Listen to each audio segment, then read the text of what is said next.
We've got a Fox News alert. Donald Trump's Muslim travel ban is blocked, so-called, at least for now. A federal judge in Seattle ordered a temporary restraining order against the executive order blocking arrivals from 7 countries. The ruling means that for now, the order cannot be enforced. Fox News correspondent Dan Springer is live with more on the judge's decision. Dan, what do you know?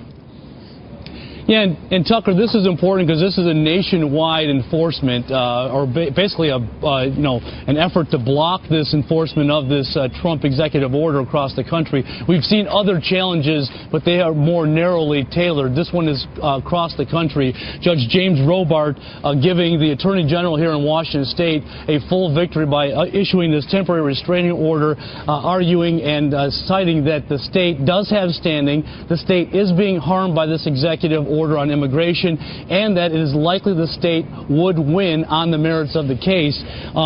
Here is the Attorney General from Washington, Bob Ferguson, reacting after the decision today. Judge Robart's decision, effective immediately, effective now, puts a halt to President Trump's unconstitutional and unlawful executive order. The law is a powerful thing. It has the ability to hold everybody accountable to it, and that includes the President of the United States. So Bob Ferguson says that stops the ban on the refugee program. It stops the 90-day ban on people coming in from Iran, Iraq, from Libya, and so we don't know what the Trump administration is going to do. Donald Trump did tweet today earlier that, to quote, "We must keep evil out of our country," but that was in response to a victory that he had in a court in Massachusetts. The Department of Homeland Security issued a no comment today, but certainly it's likely the Trump administration will file an appeal to try to block this temporary restraining order. Tucker? Dan Springer, thanks a lot. Well, despite today's ruling, lawsuits keep piling up against the immigration orders. Today, the ACLU filed a class action lawsuit in the state of California. They claim the order is religious discrimination and does not provide constitutional due process to foreign arrivals. We're joined now by Michael Breen, a co-founder of the International Refugee Assistance Project, a party in the ACLU's new lawsuit. Michael Breen, thanks a lot for joining us. Thanks for having me, Tucker. So the obvious question, just reading from the script, sure. The ACLU is saying that it's unconstitutional because it doesn't provide due process to foreigners coming to this country. I don't know if you're a lawyer or not, but you are? Okay, yeah. So are foreign nationals due process under our Constitution? Well, once they're on U.S. soil, they have rights. I mean, that's a key piece of law. Yes, yes. But more importantly, I mean, let's talk about how this case started. I mean, our clients, our 2 first clients, 2 Iraqis, both risked their lives working for the United States in Iraq. Right. They were special immigrant visa holders. That's the program for Iraqis who are targeted by terrorist organizations because they worked with the United States. Yes. So they were vetted. The U.S. government made a determination that, 1, their lives were at risk from terrorists because they stood with us. Guys like me, I fought in Iraq, right? So they worked with people like me.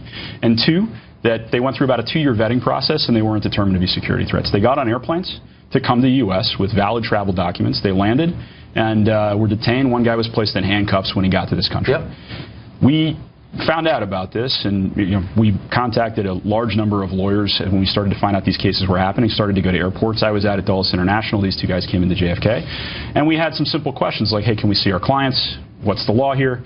And I got to tell you, my heart goes out to the cops and the Customs and Border Patrol guys who are trying to implement this order, because the way the White House did this, they had no real guidance, so they didn't know. We couldn't find out what happened to these people, and so we filed a writ of habeas corpus, which is basically a fundamental right, says if the government's detained you, we want to come see you and find out who you are. See, that's the thing. Look, nothing you say surprises me. I've been detained by foreign governments twice. Yeah, me too. And the bureaucracy is not something you want to get involved with in any country. And I feel for the people you just described, and we could carve out exemptions for them, as we did for the Montagnards after Vietnam. Well, I think but the larger question and the basis of your lawsuit is a meaningful one, which is that foreign nationals, who, by the way, are not on U.S. soil, I mean, these are people, your lawsuit seeks to overturn a ban on people who are not yet here. So your lawsuit suggests that people in other countries have a right to our constitutional protection. So does that mean that North Korea could sue us for anti-Korean discrimination? No, I'm serious. No, of course not. Because what's the difference? Why would a foreigner in a foreign country have a right to due process under our Constitution? Because these people are involved in a legal process that the United States government is interacting with them on that process, right? Once they start to interact with the U.S. government, certain rights attach, and definitely when they get here. So you're talking about, and again, this is a difficult question to answer in part, Because we're talking about a broad category of people. I mean, this may or may not, depending on who you listen to and which website you read from the government right now, apply to green card holders. This may or may not apply to visa holders. Well, they're saying it does not apply to green card holders. Well, but you're right, that wasn't clear at first. If you check the Customs and Border Patrol website right now, it says something different. Look, and there's no defending the chaos around it. But again, the basic principles are worth sorting out because this is not going to end now. It's going to continue, and we need to figure out how we view this. So that's right. You're making the case that we need to let in these refugees, not just to repay them for helping us, which I think is a valid argument, but for national security reasons. So why would it help us from a national security perspective to let in refugees from these 7 countries? Well, let's be clear. We're not just talking about refugees, but the thing is we're in a fight. And what this executive order does... We're not just talking about refugees, right. But people this who want to come executive order bans everybody who wants to come here from 7 different countries. Right. 15,000 Iraqi soldiers and Peshmerga fighters have given their lives fighting ISIS, the Islamic State. President Trump's #1 national security priority is to defeat the Islamic State. I agree with that, right? The people who are right now, while you and I are talking, doing the house-to-house, nose-to-nose, kill-or-die fight against the Islamic State on the ground in places like Mosul. If you've ever been in an urban gunfight, that's no joke, right? These guys are the ones who are taking the fight to ISIL. Right. We just told them and their families, they're not welcome in the United States. General Petraeus testified before the House Armed Services For a Committee short period of time. No, not at all for a short period of time. I mean, it's a temporary order. I mean, okay, until we sort this whole thing out. I mean, is there no, isn't it by definition a temporary order, unless I'm misreading it? Yeah, but he's got the executive power to do what he wants after this. Okay, but...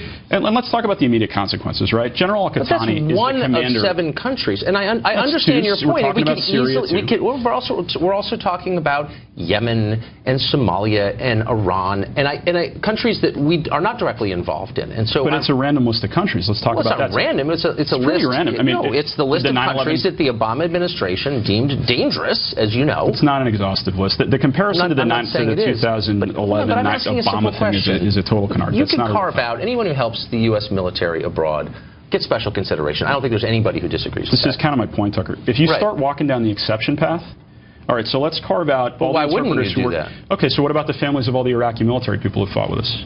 Well, I don't know. It kind of depends.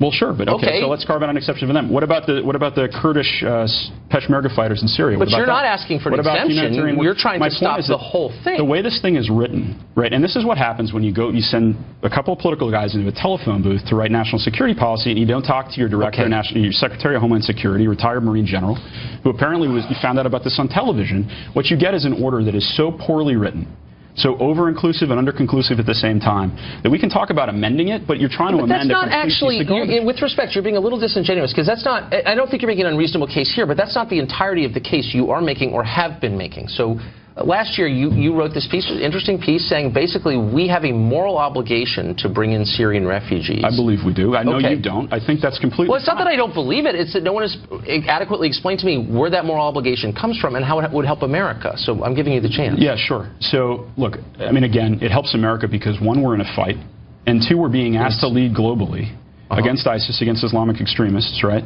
who are, by the way, celebrating this ban openly, right? ISIS and the Taliban are thrilled about this. And I would encourage you to have some more security guys on the program. I've talked to a million security guys, and your opinion is one among many, but the idea that ISIS is going to hate us and act against us now that Trump has issued these orders They already hate us. That's not what I'm saying. They already hate us. This is an aid to recruiting, right? Well, they don't seem to have a problem with that already. Yeah, they kind of do. I mean, if you got 15,000 Iraqis who've been willing to die to fight these guys, almost all of whom are Muslim, yeah, they have a recruiting problem. Okay, so you think that they're going to dislike us more because of this. But what about our moral obligation? That's the part I don't understand. Not just dislike us. They will get stronger and we will get weaker. I mean, when you tell the commander of Iraqi counterterrorism... No, it isn't. We just told the commander of Iraqi, General Al-Qatani, commander of Iraqi counterterrorism forces, his kids are living in the United States right now because they're under terrorist threat. He's in Iraq fighting.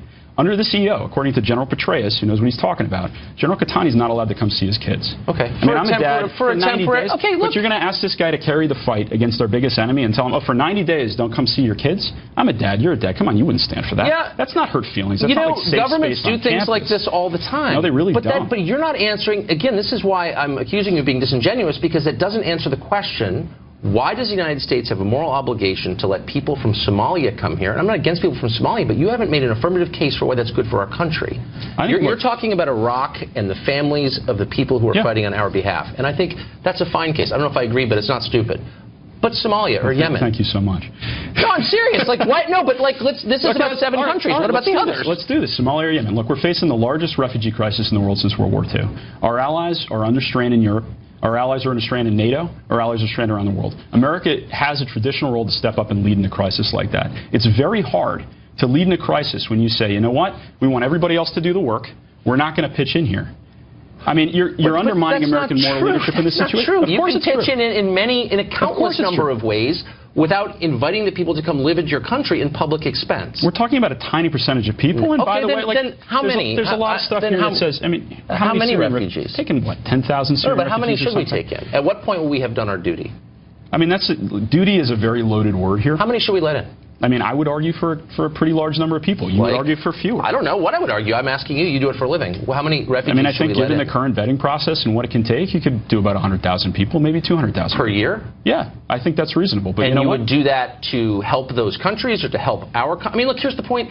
We could get virtually anyone in the world to come here who wanted to come. Why wouldn't you say, let's figure out the people who will help America? I'm Maybe not we so need sure some more that's software true anymore. I mean, we can get the top talent in the world except for anybody from these 7 countries. Are you arguing that letting in 100,000 refugees from Syria or any of these countries would be to the economic benefit of the United States, to the moral benefit? Like, what is the point? That's all I'm asking. What is the point? What's the point? You're taking in people who are... people you can feel good about yourself? Or like, no, it's not so I can feel good about myself. Then why? Of course not. No, in the face of the largest refugee crisis since the Second World War, the United States has a leadership role to play. And by the way, let's not talk about these people like they're total social burdens. I mean, Henry Kissinger came here as a refugee. Are all social burdens. Albert Einstein came here as a refugee. Then I mean, if you're making... Then are you... I just want to know what you're saying. Are you saying that if we let in 100,000 refugees per year, it will help the U.S. economy? It will assuage our guilt? I mean, like, what is the point? Okay, then what is it about? It will ultimately, I think, help the U.S. economy. At very least, it's cost neutral. There's a lot of information out there. You think it's cost neutral? Yeah, I do in the long run think it's cost neutral. How long will it take to become cost neutral? I have absolutely no idea. So it's a guess?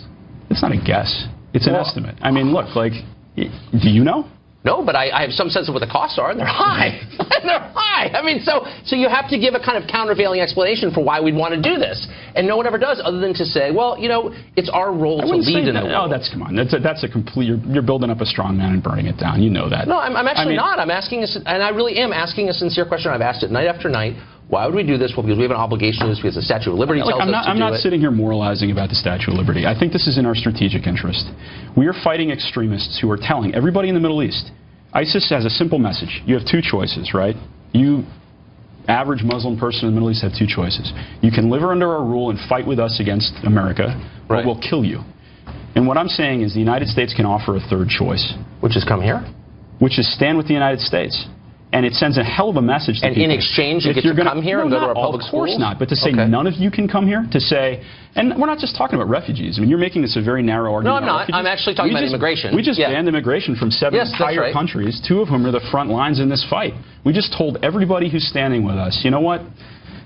We'll let you go kill and die in Mosul. We'll give you the bullets to do it. We'll send our special forces guys to go back you up. By the way, there's some tough conversations happening between friends of mine who are embedded with Iraqi forces and the Iraqis are working with right now. Because their expectation was to move here after. No, because, I mean, come on. Well, what do you mean? Come on, you just said that. So the tough conversations, I'm sorry you don't get to move to the United States at the end? Like, what's the tough conversation? No, it's why don't you trust us enough to say, why don't you believe that any of us could potentially come here or visit your country on a student visa or anything else? And, oh, by the way, why are you helping ISIS? General Hertling, I'm serious. Get General Hertling, my old division commander in Iraq. With respect, phone calls. I'm sure he is. He's getting phone calls from Iraqi colonels and generals, and they're on the phone saying, "Why are you helping the enemy? We are fighting together." Have my buddy Mark Madelson used to run the National Counterterrorism. So I assume that if unfortunately I'm being told we're out of time, if this order though, if you're successful in your lawsuit, the ISIS recruiting will slow. I think some damage has been done, but yeah, we can patch it up. I'm serious. Okay. I'm serious. Mr. Breen, thanks a lot for joining us. Thank you. Appreciate it.